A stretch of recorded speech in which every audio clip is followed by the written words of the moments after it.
They said he was useless. They said he was a waste. They sat around my mother's dinner table and talked about my dog like he was a problem they needed to vote on, like his life was up for discussion, like his worth could be measured in dollars and inconvenience, my own blood, my own family. The people who were supposed to love me unconditionally had made it very clear that their love came with conditions, and my dog did not meet them. But here is what none of them knew. Here is the part that still gives me chills when I think about it late at night. While they were busy judging him, while they were busy rolling their eyes and sighing and making their little comments, Bear was watching. He was learning. He was memorizing every single person in that house, every habit, every routine, every tiny change that the rest of us were too distracted and too self-absorbed to notice. And when the night came, the night that changed everything, it wasn't me who saved us. It wasn't my brothers who were so sure they had all the answers. It wasn't my uncle who had spent the better part of a year calling my dog a burden to anyone who would listen. It was Bear. Quiet, patient, steady Bear. The dog they wanted me to give away. This is that story. And I promise you, by the time I get to the end of it, you will never look at a dog the same way again. I need to take you back to the beginning, because the beginning matters. You can't understand what Bear did without understanding where we came from, what we meant to each other, and exactly how hard things had gotten before that night arrived. I was 26 years old when I adopted him. 26 and completely falling apart, though I was doing everything I could to make sure nobody saw it. I had just ended a 3-year relationship with someone I thought I was going to marry. We had shared an apartment together, split the bills together, talked about the future together, and then one morning I woke up and realized the person lying next to me had become a stranger. The breakup wasn't dramatic. It was worse than dramatic. It was quiet and slow and exhausting, like watching something die 1 inch at a time. When it was finally over, I had nowhere to go. The apartment was in his name. The lease was in his name. I had 2 suitcases, a box of books, and a bank account that was embarrassingly close to zero. I moved back into my family home. My mother's house, a 3-bedroom place in a suburb that I had spent most of my teenage years trying to escape. It smelled the same as it always had, like old wood and my mother's cooking. And the moment I walked through that door with my suitcases, I felt about 12 years old again, defeated, like I had run out into the world full of confidence and come crawling back with nothing to show for it. My mother was kind about it in her way. She made up my old room, put fresh sheets on the bed, cooked a big meal the first night. But kindness in my family always had an undercurrent of tension. There was always the unspoken conversation happening beneath the surface. The looks exchanged across the dinner table, the sighs that said more than words ever could. I had 2 older brothers, Marcus, who was 31 and worked in finance and had very strong opinions about financial responsibility, and Derek, who was 29 and had recently gotten married and seemed to believe that getting married had made him some kind of expert on life decisions. And then there was my Uncle Roy, my father's brother, who had been a fixture in our family home ever since my dad passed away when I was 17.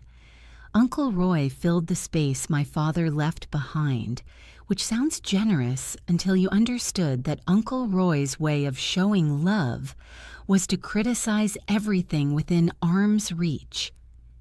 This was the house I came back to. These were the people I was living with. And for the first 2 months, I kept my head down, applied for jobs, tried to get back on my feet, and quietly felt myself sinking further into a dark place that I didn't have the language to describe at the time. I didn't sleep well. I didn't eat much. I'd sit in my old bedroom for hours staring at the ceiling, trying to find the motivation to do something, anything, and coming up empty. I didn't know it yet, but I was depressed. Not sad, depressed. There's a difference. Sad is weather. Depression is the season changing and not being able to remember what warmth feels like. The thing that pulled me out of it, or at least the thing that started pulling me out of it, was a completely impulsive decision on a rainy Wednesday afternoon. I had driven to the grocery store. That was the whole plan. Groceries, come home, make something to eat. But I took a wrong turn somewhere and ended up on a street I didn't recognize. And before I even fully understood what I was doing, I was parked in front of the county animal shelter. I don't know why I went in. I really don't. Maybe I was just tired of being alone in the way that only certain kinds of loneliness can make you feel. The kind where you're surrounded by people and still feel like you're the only person on earth. The shelter smelled like all shelters smell. Antiseptic, an animal, and something underneath it all that is harder to name but impossible to ignore. This specific kind of sadness that fills a place where living things are waiting to be chosen. I walked down the rows slowly. Dogs of every size and shape were pressed against their kennel doors, barking, jumping, spinning, doing everything in their power to be seen and selected and taken home. It was overwhelming. It was heartbreaking. It was a lot. And then I reached the last kennel in the last row, and I stopped. He was sitting in the middle of his kennel, not at the door, not performing, just sitting in that particular way that golden retrievers have, with his front paws neatly together and his big head slightly tilted, looking at me with these amber eyes that were so steady and so calm that I felt my chest do something unexpected. He had this one floppy ear. His right ear had clearly never gotten the message that ears were supposed to stand up, and it just flopped forward at this gentle angle that made him look both dignified and completely ridiculous at the same time.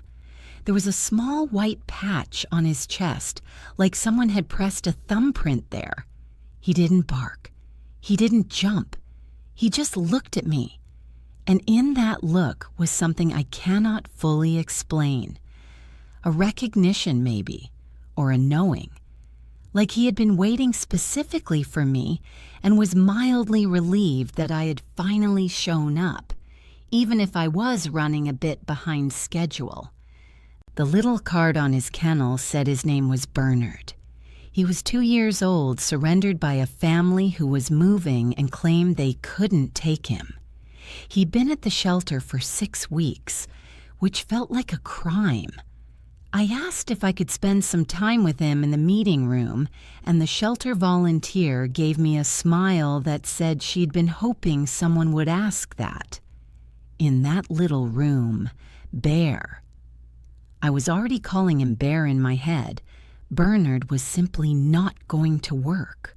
Walked over to me slowly, sniffed my hand with great seriousness, and then did something that sealed the deal completely.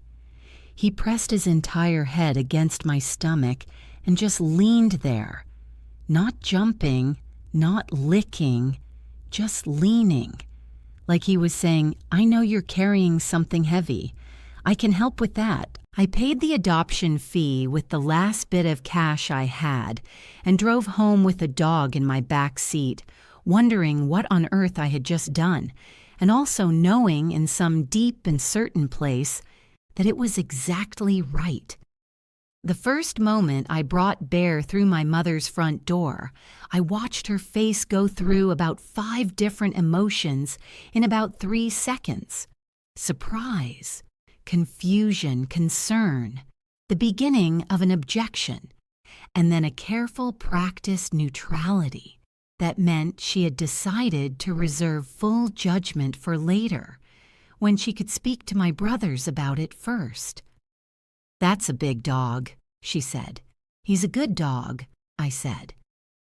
Bear walked in, looked around the living room with great interest, located the softest-looking rug near the couch, walked to it, turned around twice, and lay down.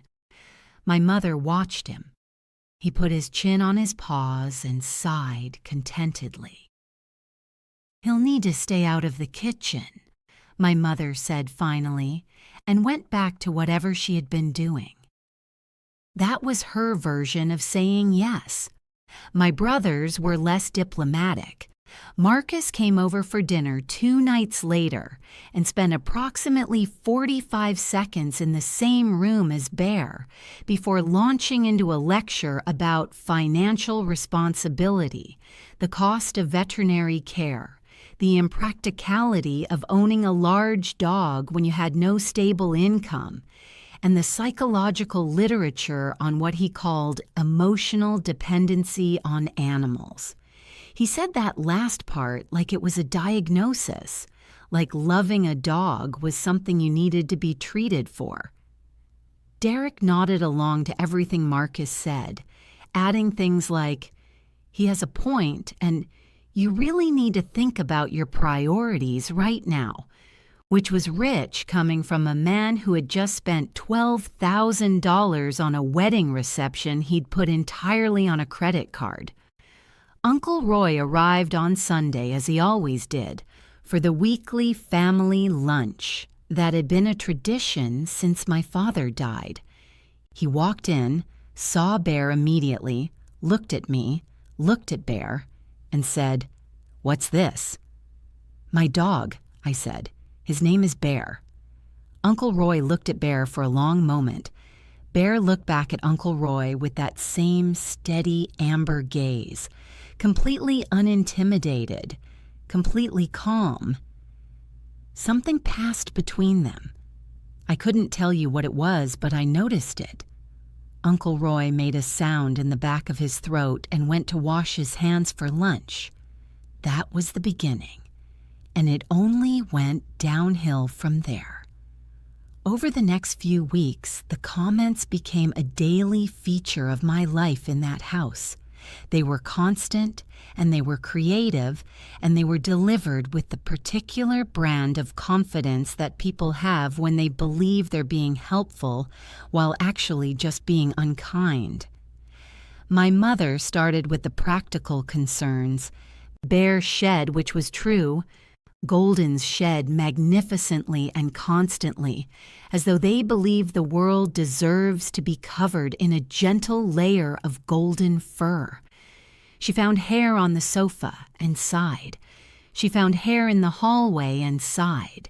She found hair on her good black cardigan and sighed in a register that suggested this particular sigh was more serious than the others. She bought a lint roller and left it on the kitchen counter in a location that I understood was communicative. Marcus came by almost every week, and each visit included some variation of the same financial intervention. He had apparently done research. He knew the average annual cost of owning a large breed dog: veterinary care, food, grooming, the unexpected expenses that always came up. He would present these numbers to me the way a lawyer presents evidence, methodically and with great satisfaction, as though the numbers themselves would make me see reason. "You can't afford this right now," he told me again and again. "You need to be realistic." Derek contributed mostly through atmosphere. He didn't say as much as Marcus, but he had this way of looking at Bear, this flat, unimpressed look, that communicated everything. He'd come into a room, see Bear lying on his rug, and the look would happen. Or Bear would come over to investigate Derek's shoes, which Bear did with everyone because Bear was thorough and conscientious about knowing what everyone in the house had been walking through. And Derek would pull his feet back like Bear was something dangerous. Bear, for his part, would simply look at Derek's retreating feet with great patience and find somewhere else to be. But Uncle Roy was in a different category entirely. Uncle Roy was the one who started calling him the burden. I don't know exactly when it started. It crept in so gradually that by the time I noticed it had become his standard term, it had already been going on for weeks. He'd come in on Sunday and say, "Is the burden fed? Is the burden walked? Is the burden still costing you money you don't have?" He'd say it in this tone that was almost playful, almost teasing, but underneath the playfulness was something harder, a genuine contempt, a real belief that this dog was a symptom of my failure to be the kind of adult he thought I should be. What made it worse was that everyone laughed. My brothers, my mother sometimes, with a small, reluctant smile that she'd quickly cover. The laughter wasn't mean-spirited exactly. It was the kind of nervous laughter that families do when one person is saying something uncomfortable, and laughing along feels easier than pushing back. But it landed the same way. Every time I heard it, I felt it somewhere in my chest. This small, precise pain, like a paper cut in a spot you keep forgetting about until you move wrong and it reminds you it's there. I started keeping Bear in my room during family gatherings. It was easier that way. Fewer comments, less tension. Bear and I developed our own world inside those four walls, a world that had nothing to do with family dinners and financial lectures and the weight of everyone's disappointment. I'd sit on the floor with my back against the bed, laptop open, working on job applications or freelance projects, and Bear would put his head in my lap and I'd talk to him. I know how that sounds. I know there are people who would hear that and think it was sad or pathetic or one of those things my brother Marcus would cite as evidence of emotional dependency. But here is the truth. Those conversations in that little room were the most honest I was during that entire period of my life. Bear listened without judgment. Bear never interrupted to tell me I was making bad decisions. Bear never sighed meaningfully or exchanged looks with anyone. He just listened and breathed and occasionally thumped his tail against the floor in a way that felt like encouragement. I didn't realize during all those conversations that the listening was going both ways. Let me pause here for just a second because I want to ask you something. Comment down below where you're watching this from right now. I want to know how many of you have had a dog or a cat that your family just didn't understand. A pet that someone in your life looked at and saw a burden instead of seeing what you saw. Because I know I'm not the only one. I know there are people watching this right now who have had to defend their pet to the people they love, and I know how exhausting that is. So tell me where you are, and let's keep going, because this story is about to get to the part that changes everything. 3 months after Bear came home with me, I got a job. It wasn't my dream job. It was a content coordinator position at a small marketing agency, decent salary, nothing spectacular, but it was real and it was stable, and it changed the atmosphere in the house almost immediately. My mother's shoulders dropped about 2 inches when I told her.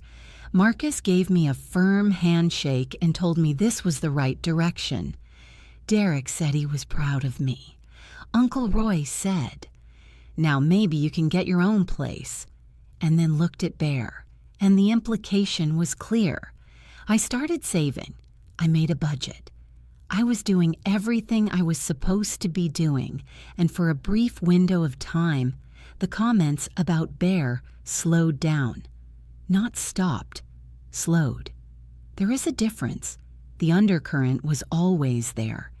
Every time Bear needed a vet visit, every time I bought a new bag of food, every time Bear did something that inconvenienced someone, even slightly, the old machinery would start up again. The sighs, the looks, the carefully worded concerns. What I didn't know, what none of us knew, was that my mother had been having headaches. She hadn't told anyone. That was so like her. To carry something quietly, to fold it up and put it somewhere out of sight, because mentioning it would mean acknowledging it, and acknowledging it would mean dealing with it, and dealing with it would mean admitting that she needed help. My mother had been the person other people leaned on for so long that she had forgotten how to lean. She took aspirin and told herself it was stress. She lay down in the afternoon sometimes, which she had never done before. And when I mentioned it, she said she was just tired. She was getting older. Everyone got tired. I noticed some things looking back, small things that I cataloged and then filed away under explanations that seemed reasonable at the time. She moved a little more carefully than she used to. Sometimes she would be in the middle of saying something, and the word she was reaching for would be slightly wrong. Not dramatically, not in a way that alarmed anyone, just slightly off in a way that her brain would quickly correct. Once she knocked a glass over reaching for something on the counter and looked at her own hand like it had surprised her. I thought she was tired. I thought she was stressed. I thought she was 62 years old and allowed to have off days. Bear noticed things too. I know that now. At the time, I didn't have the context to understand what I was seeing, but looking back, I can trace it. The way Bear started following my mother around the house with a new kind of attentiveness. Not intrusive, not underfoot, just present. When she sat in her armchair in the evenings, he would settle himself nearby, closer than before. When she went to the kitchen, he would amble in and lie down near the doorway. My mother, who had tolerated Bear without ever fully warming to him, started to tolerate his presence near her, specifically without comment. I thought she was thawing toward him. I thought she was coming around. I thought it was a good sign. It was a good sign. Just not the kind I thought. The pressure in the house built slowly and then all at once, the way these things tend to do. The trigger was a Sunday lunch in November, 5 months after I had started the new job, 7 months after Bear had come home. Uncle Roy arrived in a particular mood, the kind of mood where he had clearly already been having a conversation in his head on the drive over and arrived ready to continue it out loud. It started with something small. Bear had gotten into the hallway closet. He had figured out that the latch didn't quite catch and could be nudged open, which was honestly impressive, and I had been meaning to fix it, and had pulled out one of Uncle Roy's spare umbrellas that he kept there and had carried it to the living room. He hadn't chewed it. He hadn't damaged it. He had simply relocated it because Bear periodically felt that objects were not where they should be and took it upon himself to address this. Uncle Roy found his umbrella in the living room, and that was apparently the moment the dam broke.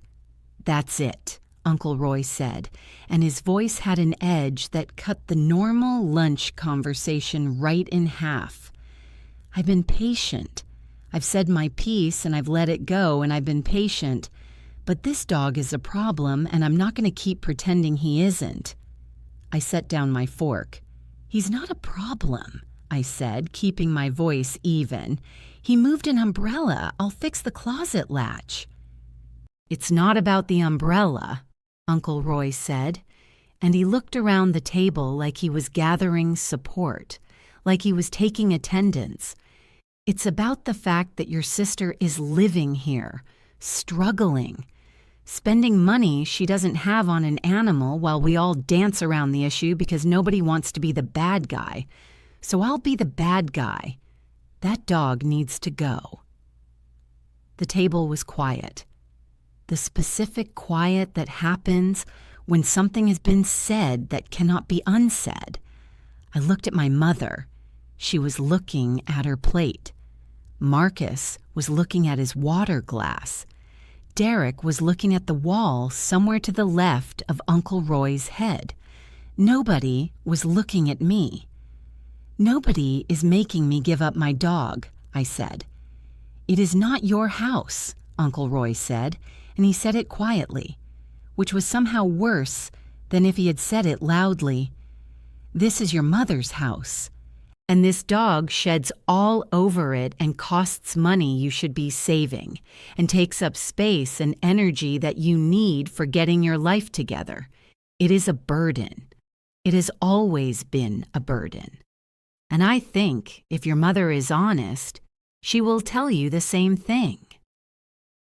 Everyone looked at my mother then, and my mother looked up from her plate, and she looked at me, and she looked at Bear, who had come to the doorway of the dining room at some point during this conversation, and was standing there watching quietly, and my mother's expression did something complicated that I didn't know how to read, and she said, "Roy, not today," which was not a defense of Bear, and was not a defense of me, but was also, notably, not in agreement with anything Uncle Roy had said.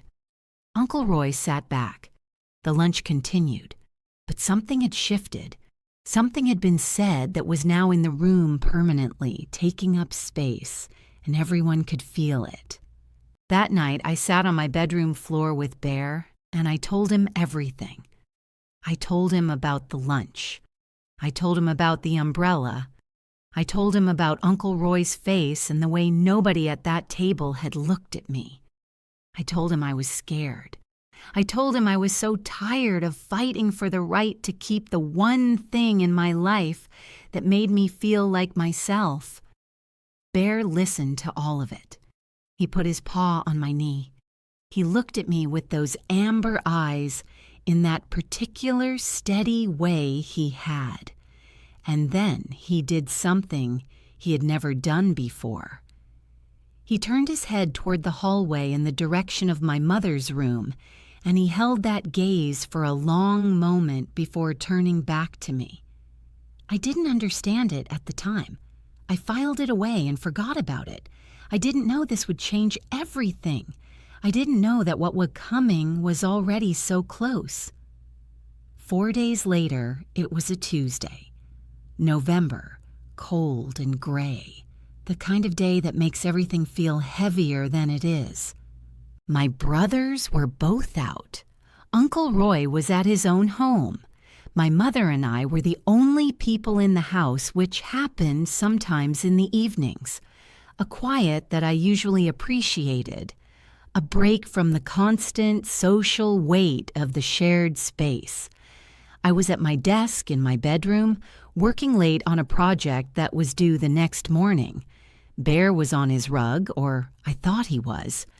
I was focused on my screen and not paying attention to the room. My mother had gone to take a shower about 20 minutes earlier, and the house had that quiet, settled feeling of a weeknight evening winding down. I heard a sound. It was not a dramatic sound. It was not a crash or a scream or anything that should have made the hair on my arms stand up. It was more like a soft, dense thud, the kind of sound that a person makes when they sit down heavily or when something that should not have fallen does. I registered it. I didn't move immediately because my brain was deep in the document on my screen, and it categorized the sound as probably fine before I had consciously processed it. And then Bear was at my door. He didn't bark. I want to be clear about that because it matters. He did not stand at the door and bark in the way that dogs do in movies when they're alerting someone. What he did was more precise and more urgent than barking. He scratched at the door, hard, fast, with both front paws, a frantic, focused scratching that I had never heard from him before in the 7 months he had been with me. And underneath the scratching, there was a sound that I also had never heard from him before. A high, thin whimpering that went up and down like a question being asked over and over and over. I was out of my chair before I had made a conscious decision to stand. Something about that sound bypassed all the normal processing and went straight to something older and more instinctive in me. I opened the door and Bear didn't wait. He turned immediately and went down the hallway at a speed that was not quite running, but was clearly purposeful, his nails clicking urgently on the hardwood. And he stopped at the bathroom door and turned back to look at me, and then looked at the door and then looked at me again. His whole body was vibrating with this contained, desperate energy that I felt in my own chest like a tuning fork. I put my hand on the bathroom door. I don't know what I expected. I don't know what part of my brain was telling me what it was telling me. But my hand was shaking when I turned the handle. My mother was on the bathroom floor. She was conscious. That was the first thing I registered, and it sent a wave of something through me that was simultaneously relief and terror, because conscious was better than the alternative. But conscious on the floor of the bathroom was not good, was not okay, was something that needed immediate action. She was on her side, and the left side of her face looked different. It was drooping slightly, like the muscles there had stopped cooperating, like something had gone slack. Her left arm was bent at a strange angle. She was trying to speak, and the words were coming out softened and wrong, blurred at the edges, like a radio station you can almost but not quite tune in. "Mom," I said, and my voice came out steadier than I felt. "I'm here. I'm calling for help. Don't try to move." I called emergency services. I am still not entirely sure how I managed to do this as calmly as I did. I think some part of me went to a very focused, very practical place because that was the only way to be useful. I told them what I was seeing. I told them the address. I told them to hurry. And while I waited, kneeling on that cold tile floor next to my mother, Bear came into the bathroom and lay down on the other side of her.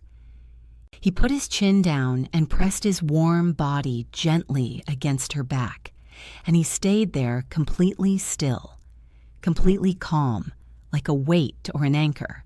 And I watched my mother's breathing slow into something slightly less panicked. Her good hand moved slowly until it found his fur and her fingers curled into it, and he let her hold on. The paramedics arrived in 11 minutes. Later, I would think about those 11 minutes often, what they felt like from inside them, stretched and elastic and full of the particular terror of helplessness. Bear did not move from my mother's side until the paramedics came through the door, and even then, he backed away slowly and deliberately, making room, his eyes tracking everything the paramedics were doing with that same focused, calm attention.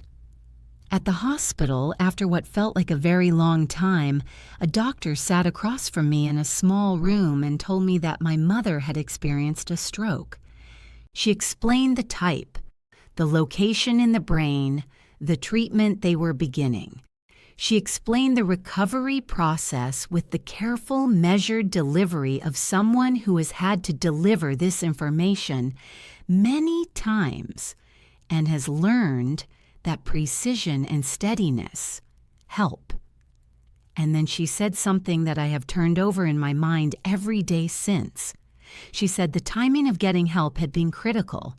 She said that with stroke there is a window, a specific window of time in which intervention is most effective, in which damage can be minimized and outcomes significantly improved. She said that if my mother had been on that bathroom floor for significantly longer, if help had been called an hour later or 2 hours later, or if no one had found her until morning. She didn't finish the sentence. She didn't need to. I understood what the end of it was. My mother was in the hospital for 6 days. She received excellent care. She did intensive rehabilitation. Her speech came back fully within the first week.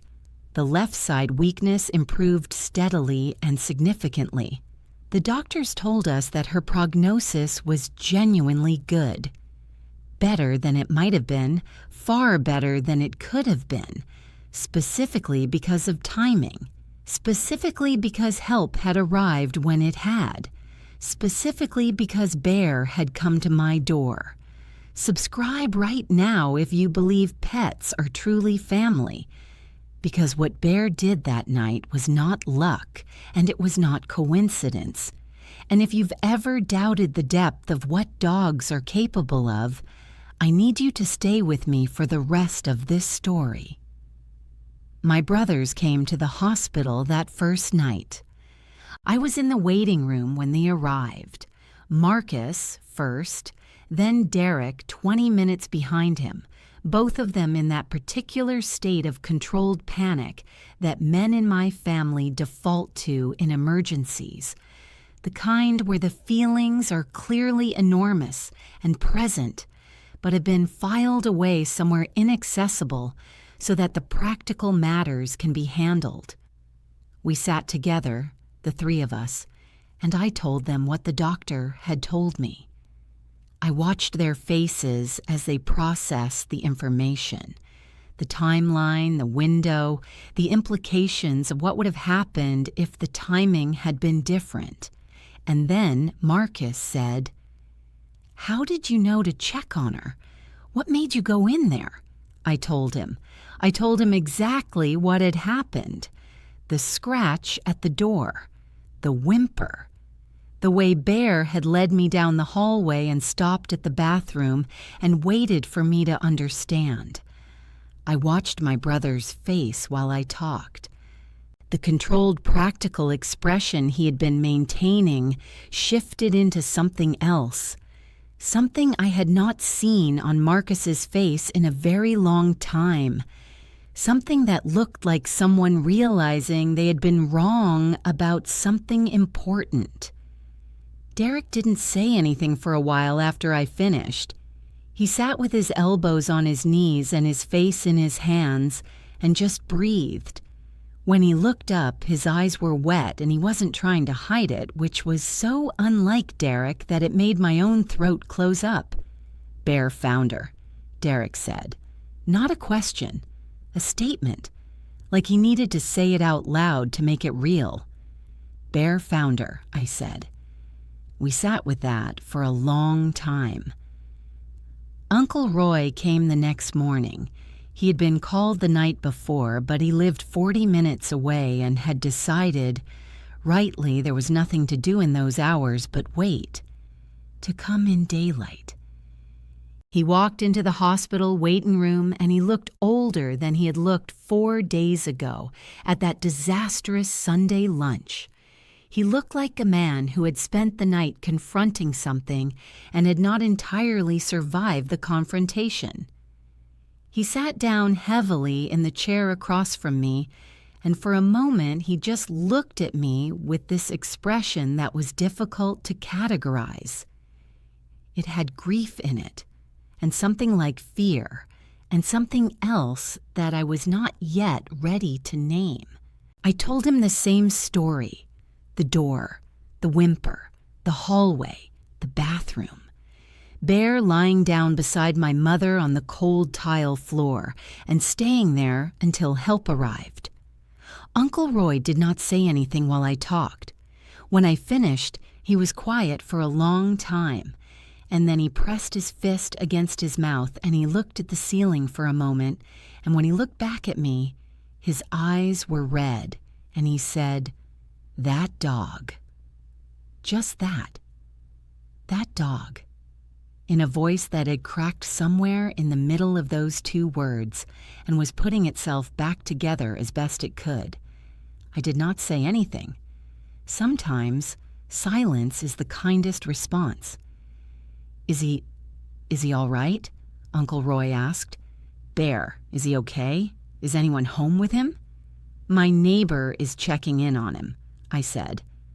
Uncle Roy nodded. He nodded for longer than the nod required, the way people do when they're using a physical action to get through an emotional moment. And then he said, quietly without looking at me, "I've been an idiot." "Roy?" "No, I have." He looked at me then, directly, steadily, the way he had always done when he was being serious about something. "I spent months calling that animal a burden. I told you to give him away. I sat in your mother's house and made it difficult for you to keep him.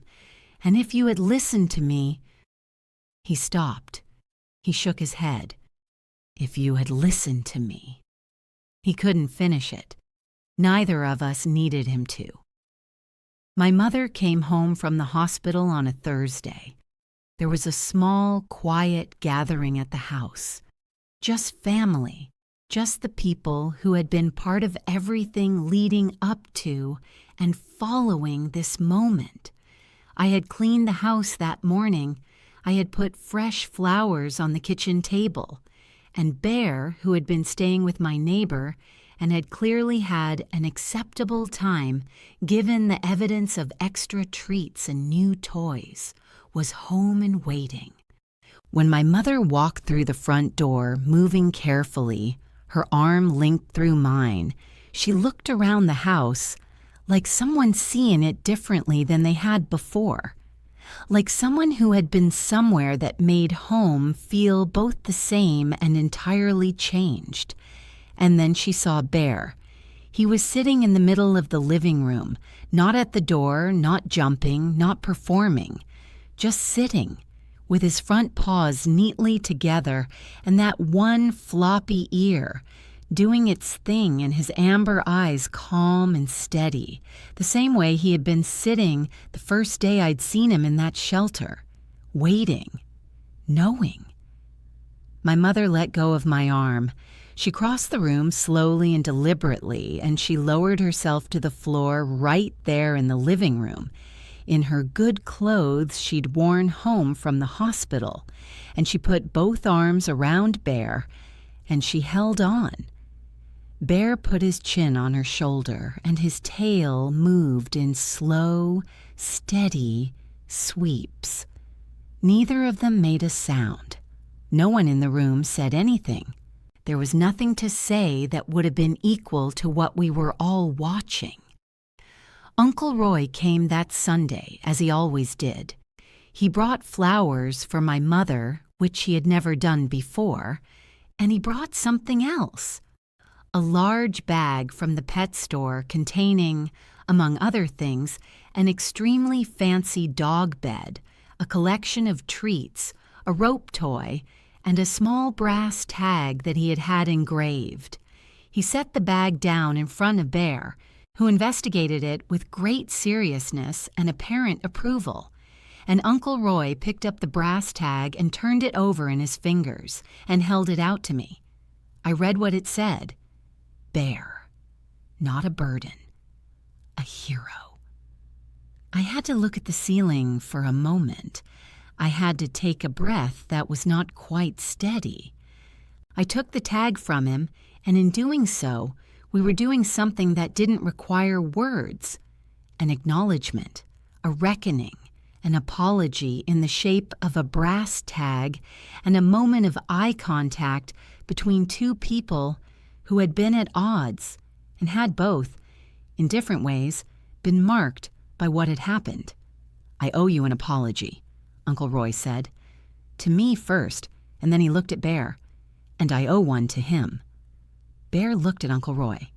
That steady, amber, unreadable gaze that had survived 7 months of being called a burden without ever changing.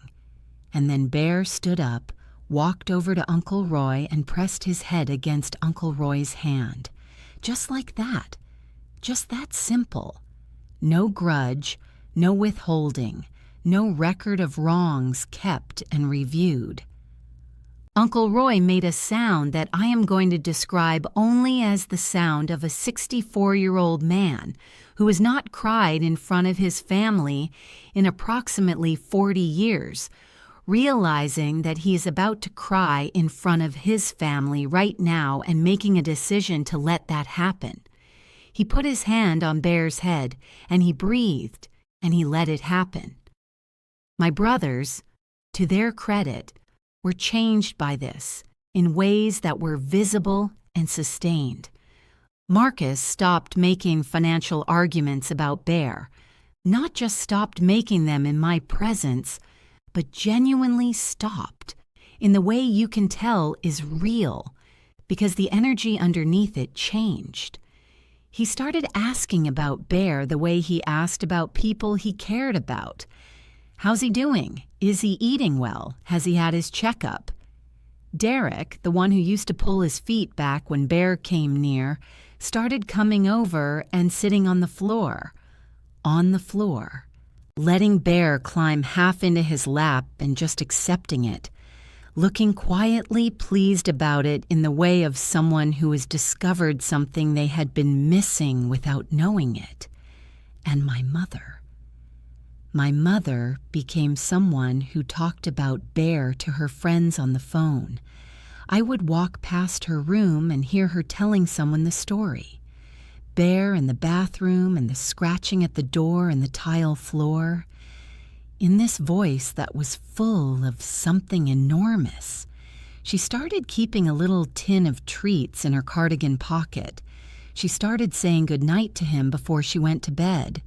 She would sit in her armchair in the evenings and Bear would settle beside her, and she would read her book and put her hand down every so often to rest on his back, the way you do with someone whose presence makes you feel safe. She knew. She knew what he had done, and she had found the only language available to her to say thank you, which was this quiet, daily, consistent love. What happened next still stays with me. Not haunts me, that's not the right word. Stays with me, in the way that certain moments become permanent residents in your mind, things you return to when you need to remember something important. About 3 weeks after my mother came home from the hospital, I was sitting on the living room floor on a Sunday afternoon. Bear was stretched out next to me, belly up in a display of complete relaxation and trust. My mother was in her armchair. Uncle Roy was in the kitchen making tea. My brothers were somewhere in the house. The afternoon light was coming through the windows in that specific November way, pale and clear and thin, the kind that makes everything look like a photograph.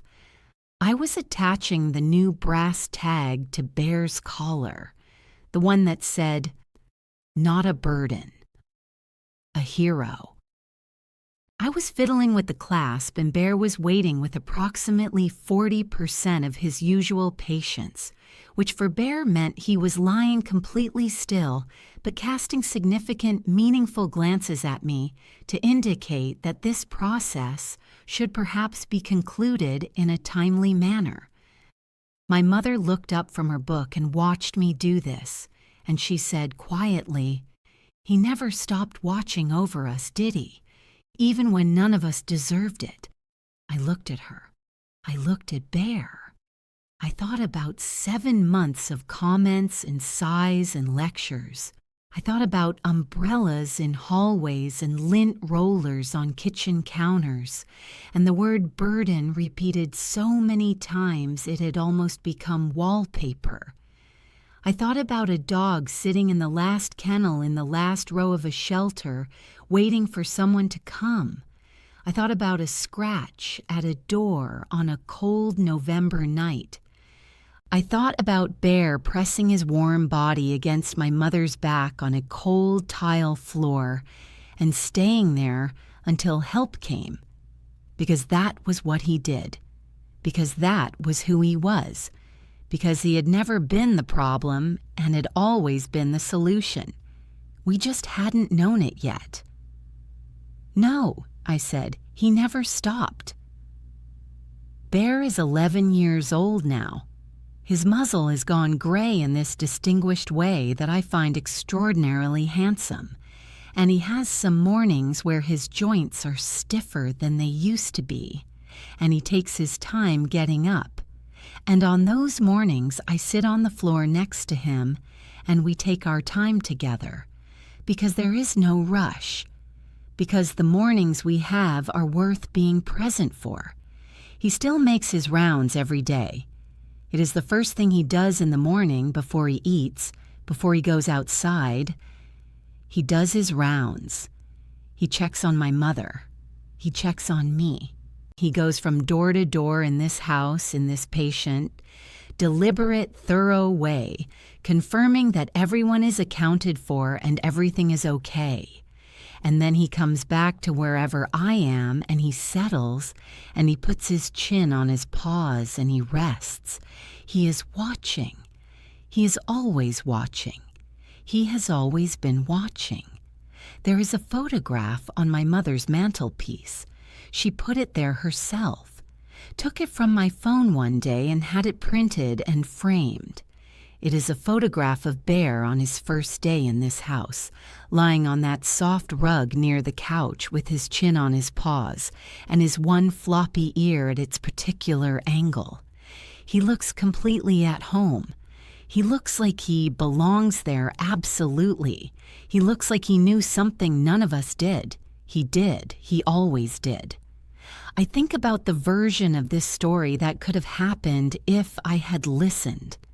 If I had let the lectures and the sighs and the word burden, repeated over and over, do what they were trying to do. If I had given him up because someone else's comfort mattered more than my own knowing. I think about that version of November. I think about my mother on that bathroom floor. I think about timing and windows and the specific mathematics of how long is too long. And then I stop thinking about it because it didn't happen, because Bear was there, because on a rainy Wednesday afternoon 3 years ago, something pulled me down an unfamiliar street and through the door of a county animal shelter, all the way to the last kennel in the last row, where a 2-year-old golden retriever with one floppy ear was sitting quietly and waiting for me to arrive. He wasn't a burden. He was never a burden. He was a gift that arrived before any of us understood what we were going to need. He was watching when no one else was. He was paying attention when the rest of us were too busy and too certain and too loud to notice the quiet things, the wrong words, the careful movements, the hand that surprised itself by dropping a glass. He saw it all. He remembered it all. And when the moment came, he did not hesitate, not even for a second, because that is who dogs are, and that is what love looks like, when it is completely and utterly uncomplicated by ego or expectation or the need to be recognized for what it gives. Dogs love you the same on the days you are difficult to love. They watch over you on the days you don't know you need watching over. They stay when staying costs them something. They forgive before you have finished apologizing. They put their heads against the hands that push them away, and they say, with that simple gesture, "It's okay. I was never going to leave."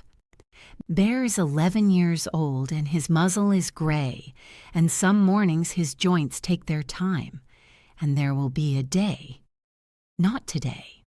I hope not for a long time, but someday, when I will have to face what it means to love something with this completeness and then let it go. But that is a story for another day. Today, on this afternoon in this house, he is on his rug near my mother's armchair with his chin on his paws and his one floppy ear doing its thing. And my mother has her hand resting on his back, and the afternoon light is coming through the windows, and everyone is accounted for, and everything is okay. He checked this morning. He always checks. That's not a burden. That has never been a burden. That is 11 years of Grace walking around on 4 legs, and I will spend the rest of my life being grateful that I was stubborn enough to keep him. If this story meant something to you today, if it made you think about your own dog or cat waiting for you at home, if it made you want to call someone and tell them you love them, if it reminded you that the quiet ones are often the ones paying the closest attention, please share this. Send it to someone who needs to hear it. Share it with someone whose family doesn't understand their pet. Share it with someone who is having a hard day and needs to be reminded that sometimes the thing that saves us is already there, already watching, already waiting for us to understand. Drop your dog's or cat's name in the comments below. They deserve to be seen today. They deserve to be celebrated. And if you haven't already, subscribe, because there are more stories like this one, and every single one of them is a reminder of the same true thing. Pets are not burdens. They are the ones holding us together. They always have been.